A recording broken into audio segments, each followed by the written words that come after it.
dialogue with the outgoing Chancellor in Germany, who has played such an incredible role on the global stage for so long. This has been an essential time for Australia's voice to be heard, and I have been incredibly encouraged by the very strong and steadfast report that Australia has received. You've heard it from the world's leaders, understanding that the Indo-Pacific sits at the centre of some of the biggest challenges that the world faces, and to have an Australian voice that is speaking into the important forums that will play such an important role in how these issues are managed has been incredibly important. For our own interests, for jobs, for security in Australia, but also more broadly for our partners. So it has been an invaluable time for us to be engaging in this way, to keep building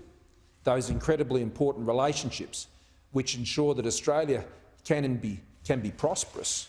but also can be safe and secure. And so I thank all of those I've had the opportunity to meet with in these past many days, from Singapore through to the G7, in the United Kingdom, here in France, and of course the OECD today, and to be here with Mathias Cormann as he begins his 5-year term. And we're incredibly proud of what Mathias is already doing here. And this will ensure, though, with an independent voice now as a Secretary-General of the OECD, but there is a voice here in the OECD at the most senior level that understands the Indo-Pacific. And that was one of the key issues that we promoted as part of the candidacy for Mathias Cormann, that it would enable a greater understanding of what was happening in the most dynamic and radically changing part of the world,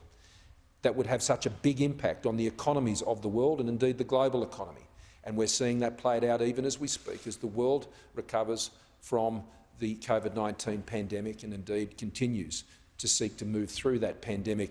and the economic recession that it has caused around the world. So there has never been a more important time to sit around these tables. I'm looking forward to returning to Australia and, of course, the many challenges that we have there, but the opportunity to put Australia's position on so many issues, the technological challenges of climate change, the need to ensure defence and security cooperation in the Indo-Pacific, to ensure that we keep our free trade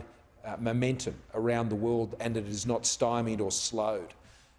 that important institutions like the OECD and the World Trade Organisation remain vibrant and remain effective as they effectively ensure the rules-based order can be effectively applied across the world. A world order that favours freedom is a world order that favours prosperity, one that favours security for all peoples around the world.